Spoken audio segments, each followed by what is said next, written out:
Hello, beautiful souls. This is Pauline Marie with Cosmic Currents, and I have a special planetary alignment transmission. And this is with Pluto Sextile Saturn. So this transit is deepening our awakening consciousness and deepening our support in living in the I am presence. So what is all this? So I like to kind of create a metaphor of this. This is like the roots that shape us and then the spirit that lifts us. So on March 28th, 2026 through April 5th, we have this sextile. And let's take a look at how this is going to present in our energy. As it's a supportive current, and it opens us up to this deep transformation and a disciplined becoming. So this isn't like a forceful push, but it is a quiet alignment. It's a sacred geometry, if you will, and we'll kind of understand and get more into that. So it's one that asks us to remember who we are, to define what we stand for, and to rise without losing our grounding. So, could this be our return to our spirituality, that God essence, that I am presence that's within us all? Well, let's look at this first from Pluto in Aquarius, and from the Sabian symbol at 5 degrees, which is called the Council of Ancestors. So this is about what has gone before us is not separate from who we are. It's the foundation upon which identity is built, but we are continually shaped and supported by a living field of our lineage, our culture, the traditions that have proven value across time. But we're also now being stepped into brand new, right? Because we're at that sacred seed point, that new frequency that's never really had the planetary alignments like this ever before. So if we look at the whole of our background mobilizing itself to serve us, refining our potential in this new earth era, if you will. So we can't be what we are without what our ancestors were. However, this isn't a call to remain like fixed in the past of our ancestral lineage.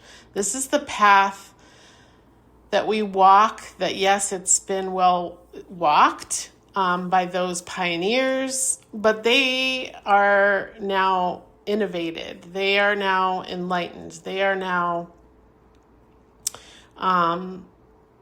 creating the foundations for how we should now stand. And we honor them through this and through that evolution. And this enduring reality that we create is shaped by the ideals we choose to live by, whether they are something from our past or whether we're ready to embrace and be directed to our higher self's purpose and future that created reality. And these ideals define us more than anything the material world can define us as. Okay, so we want to look at being true to values, but it requires that we have to have an authenticity about ourselves, a knowing, an authenticity from trusting in ourselves and trusting what's guiding us into our future. So it's kind of a deep mystery of this degree that's coming in, and it's like where power is developed through absolute self-integrity. That's how I could best describe it. So let's look at Saturn in Aries. This is at the 5-degree Sabian symbol of the winged ascent. And this is symbolized by a triangle with wings. This is the rising upward, but it's also, if you invert the triangle, it's the frequency that's coming down, right? From the planets, from everything that's influenced us in our universe and beyond. It's that dimension of life then that's going to lift us beyond the density of this 3D world. It's that transcendental state where consciousness is no longer entangled in any fear or doubt or expectation. So we want to expand in these moments. When we do, we can touch something pure and innocent and expansive and free within ourselves. So this isn't rare. It's available to us through practice, through stillness, through a return to our inner sanctuary of the heart. And so when we enter these states, even briefly, we're cleansed, we're healed, we're reminded that we're multidimensional beings. And it reminds us we're spiritual beings, that we're changed and we're changing. And that we're not meant to remain in a certain state. So these experiences, though, are temporary by design, right? Because we rise, we remember, and we return. It's always carrying something new back into our lived reality. Each time we do, we're no longer the same. So this is the same evolutionary process even of our ancestries. So if bit by bit, we can learn how to access this clarity within the midst of our everyday life, we can build a new way of being within it. So this is what Saturn in Aries is bringing for us. And it's asking for discipline in this process, if we choose this. And it's not escape, it's an integration. It's not avoidance of the world, but again, a new way of being within it. So this alignment reshapes our relationship to spirituality itself. And it's no longer something we visit, it's become something we practice, we embody, and we live. So this, I believe, is like the mastery of life now. And it's really a return to the seed point. And we'll get more clarity about what really this is going to bring once we further deepen into the astrology in April and even in July. But it is a return to our seed point. It's a remembering that beneath all these identities, all the conditioning, all the inherited structure, that there's an original essence that remains untouched. And from this place, we can tap into wise reconciliation. And that becomes possible. And that's what's being called to us now, is to reconcile, right? With all of these things that are seemingly transparently exploding to our reality in duality, if you will. It's just asking for conscious integration. It's just asking us to reconcile with it. And we don't want to reject the past or reject any of that, but we're going to integrate it into like this set of values that we have for ourselves. And we're going to discern from that what's true, what's alive, what's ready to evolve for us as individuals, our blueprints. And this council of ancestors, if you will, the elders, that lives within us as potential. And it's through our awareness that we can choose how that potential continues. So having awareness of the essential mystery of life is that we are all facets of universal consciousness. And we are unity experiencing this.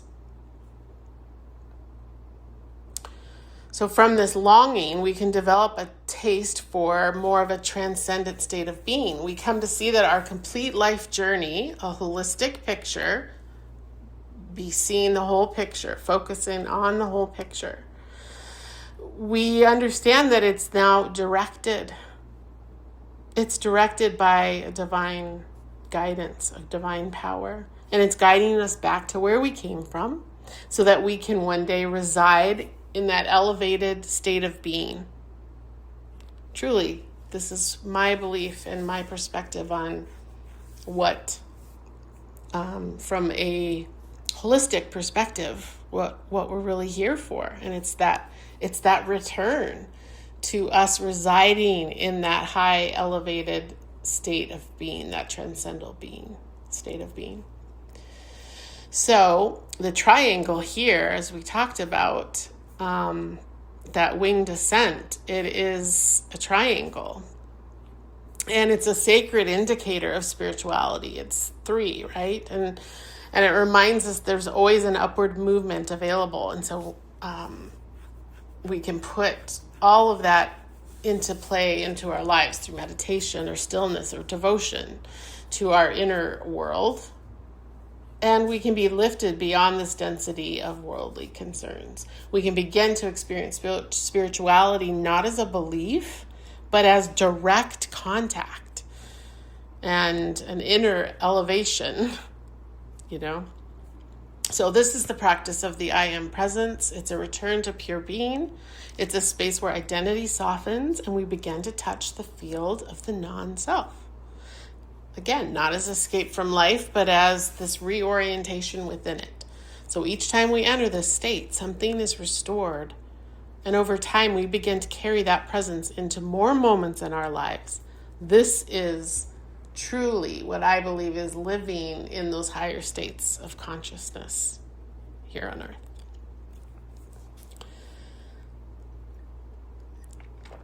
Excuse me, I have to swallow some water. So the question then becomes, how do we form the skills, the loyalties, the values of consciousness required to sustain this transcendent state? Well, we accomplish this first through the awareness of the practice itself, the awareness and practice of that mastery of life. That mastery of life in this context is the understanding, again, that we're all facets of one universal consciousness. We are unity expressing itself through harmonic patterns, just like musical scales, containing both harmony and polarity as part of the greater frequency of existence.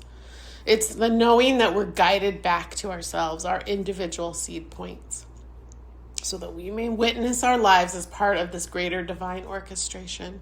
And from this awareness, we return to our origin and we learn to reside there in an elevated state of being as reflected through this Aquarian and Aries activation. So again, this is a practice of wise reconciliation, about balancing the idealism that all is spiritual with the grounded understanding of what works in lived reality. It's choosing from values that create our outer expression rooted in what we stand for. Yet this often arises through comparison. So we have to shift now and move beyond comparison into higher perspective, into anchoring into values that are born from a healed ancestral line rather than repeating inherited distortions. And as we evolve, we step into the role of that elder, that one who no longer imitates the past, but learns from it. From this place, we enter into conscious relationship with our ancestors, not as repetition, but as co-creators, forming a council of enlightened presence. So I believe this is the path now, and it's to return to your origin, to reconcile with wisdom, to practice the I Am presence, to touch the non-self more often, and to live spiritually, and to live spirituality, if you will, if you want to coin it that way, as a way of being. Of course, it's rooted below, it's rising above, and it's fully present in the space between where transformation becomes creation. So thank you so much for being here, pressing play. I would love to hear how this transit is awakening consciousness for you and what you do for your practice of living in the present moment. So much, much love.